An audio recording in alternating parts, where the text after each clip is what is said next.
पहिलं म्हणजे मी विनंती करीन मंत्री महोदयांना, सन्माननीय मंत्री महोदयांना, की हे जे आजचं बिल आहे ते सिलेक्ट कमिटीकडे पाठवा आज मंजूर न करता.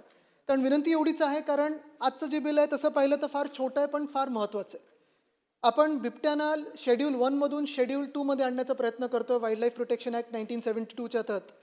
तसं पाहायला गेलं तर आज जे आपण पारित करू, जर आपण बहुमताने पारित केलं, तर ह्याचा अर्थ हा राहील की हे एक राजकीय स्टेटमेंट होईल. ह्याचं काही लगेच सोल्युशन निघणार नाही, कारण आपण केंद्र सरकारला विनंती करू, नॅशनल वाईल्ड लाईफ बोर्डाला विनंती करू वगैरे ह्या बिलाच्या माध्यमातून, की आपण शेड्यूल वरनं शेड्यूल 2 मध्ये आणावं.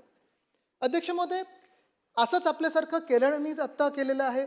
मला वाटतं अंदमाननी केलेलं आहे, त्यांनी मगरमच्छींसाठी केलेलं आहे, केरळाने कुठच्या तरी वेगळ्या प्राण्यांसाठी केलेलं आहे. पण मुद्दा हाच राहतो की हा बिबटा किंवा हे बिबटे जे आहेत ते शेड्यूल 1 मध्ये ह्याच्यासाठीच आहेत, कारण IUCNच्या वल्नरेबल लिस्टमध्ये जेव्हा हे एखादा प्राणी असतो किंवा एखादा वन्यजीव असतो, तेव्हा केंद्र सरकार तरी आपल्याला परवानगी देणार आहे का? म्हणजे आज आपण घाईगडबडीत हे बिल पारित करून केंद्र सरकारला सांगू, मग आपण आपल्या लोकांना सांगू की बघा आम्ही बिल पारित केलेलं आहे, जबाबदारी कदाचित आपण केंद्र सरकारवर झटकून देऊ. पण इथे नुसतं हे बिल पारित करून काही आपलं जे हेतू आहे तो साध्य होत नाही. मी पूर्णपणे समजू शकतो जे मंत्री महोदय आत्ता सांगत होते, जी परिस्थिती आत्ता उद्भवलेली आहे पूर्ण महाराष्ट्रामध्ये. आपल्या हिवाळी अधिवेशनात असेल किंवा त्याच्या आधी असेल, सगळेच आमदार महोदय खास करून ग्रामीण भागातले सांगतायत की बिबट्यांचं जी संख्या ती वाढत चाललेली आहे. ती बिबट्यांची संख्या वाढत चाललेली आहे. ज्याला आपण ह्युमन ॲनिमल कॉन्फ्लिक्ट बोलतो तो देखील झालेला आहे. आणि ही परिस्थिती मान्य करायलाच लागेल. मी पूर्णपणे समजू शकतो की आमदार महोदय जे आहेत ते त्रस्त का आहेत.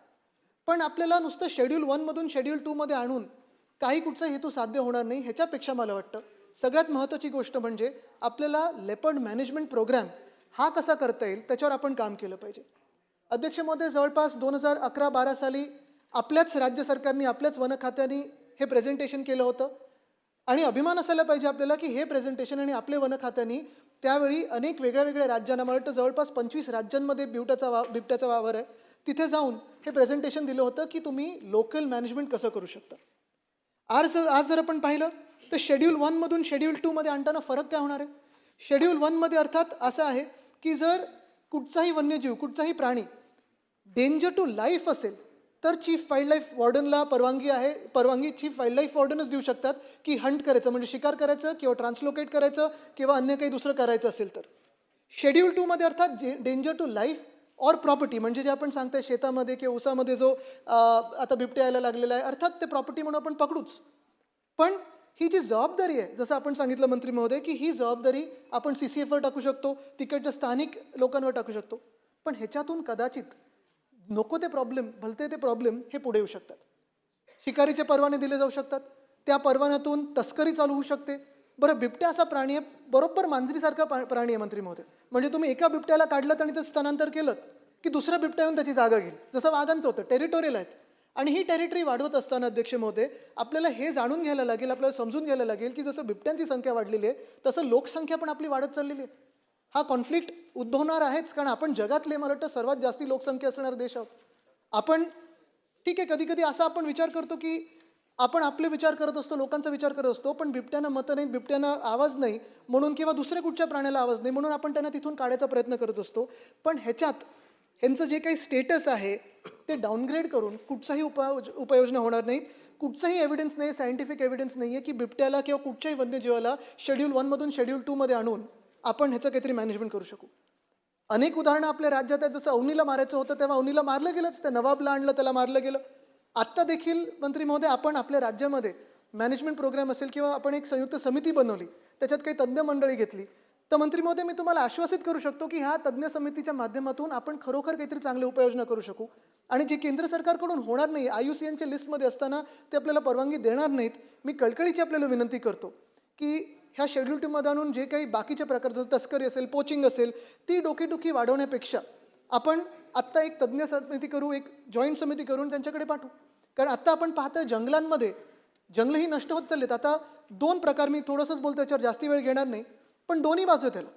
एक बाजू अशी आहे की महाराष्ट्रामध्ये आपण पाहतोय चंद्रपूरमध्ये आत्ता मायनिंग परवाने दिलेले आहेत. मग घोडाझरी वाईल्ड लाईफ सँच्युरीमध्ये असेल, ताडोबा अंधारीमध्ये असेल, तिथे आमचे ते बंडू धोत्रे बसलेले, त्यांना उठवलं गेलं. इथे 45,000 कांदळवनं कापली जात आहेत. म्हणजे जंगल क्षेत्र आपण कमी करतोय, आपण त्यांच्या घरात पण घुसत आहोत. हां, जिथे आपल्या घरात घुसत आहेत तिथे काहीतरी मॅनेजमेंट प्रोग्राम करायलाच पाहिजे. आपल्या शेतांमध्ये घुसत आहेत मॅनेजमेंट प्रोग्राम करायला पाहिजे. डार्ट करू शकता त्यांना त्यांना तुम्ही डार्ट करून दुसरीकडे नेऊ शकता, स्थलांतर करू शकता. स्थलांतरीचं जे मॅनेजमेंट प्रोग्राम आहे तो देखील मंत्री महोदय आपण केंद्रासोबत बसून हे करू शकतो, तज्ज्ञ मंडळी सोबत बसून करू शकतो. पण आत्ता गरज हीच आहे की लगेच कुठच्याही घाईगडबडीत असं पाऊल न उचलता ज्याच्यासाठी आपल्याला केंद्राची परवानगी मिळणारच नाही. मी पुन्हा एकदा विनंती करेन की हे बिल आपण आत्ता एक जॉईंट समितीकडे पाठवावं आणि त्याच्यावर पुढच्या उपाययोजना कराव्या. धन्यवाद. माननीय अध्यक्ष महोदय, सन्मान्य सदस्य आदित्य ठाकरे यांनी ज्या भावनेतून आपल्या भावना व्यक्त केल्या त्या भावनाशी मी सहमत आहे. परंतु हा बिबट हा प्राणी शेड्यूल 1 मधून 2 मध्ये आणण्याचा प्रकार नाही आहे.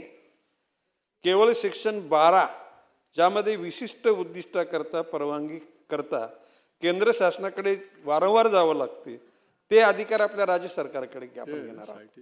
आता इथून जरी ते मंजूर झालं तरी वरच्या सभागृहात जाणार आहे.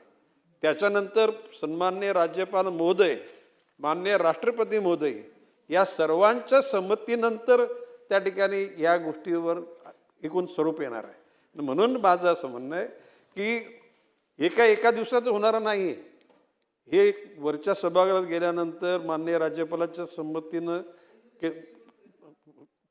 पूर्ण, आणि जर का उद्याला या ठिकाणी चुकीचा निर्णय झाला तर आपल्या संसदेला हा कायदा रद्द करण्याचा अधिकार पण आहे. म्हणून अशा परिस्थितीमध्ये मी आपल्या माहितीकरता सांगतो अध्यक्ष महोदय आपल्या माध्यमातून की मी वन खात्याच्या अधिकाऱ्यांना ही बिबट्यांची संख्या एवढी झालेली आहे की प्रत्येक जिल्ह्यामध्ये एक बिबट सफारी तयार करायची. म्हणजे पश्चिम महाराष्ट्र, कोकण, मराठवाडा आणि खानदेश आणि विदर्भामध्ये प्रत्येक जिल्ह्यामध्ये एक व्याघ्र सफारी करायची.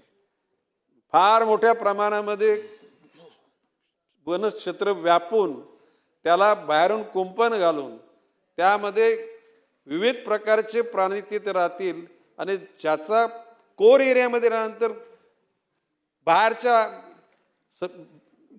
परिसरामध्ये हे बिबटे या ठिकाणी येणार नाहीत अशा उद्दिष्टाने हे बिल इथं आणलेलं आहे.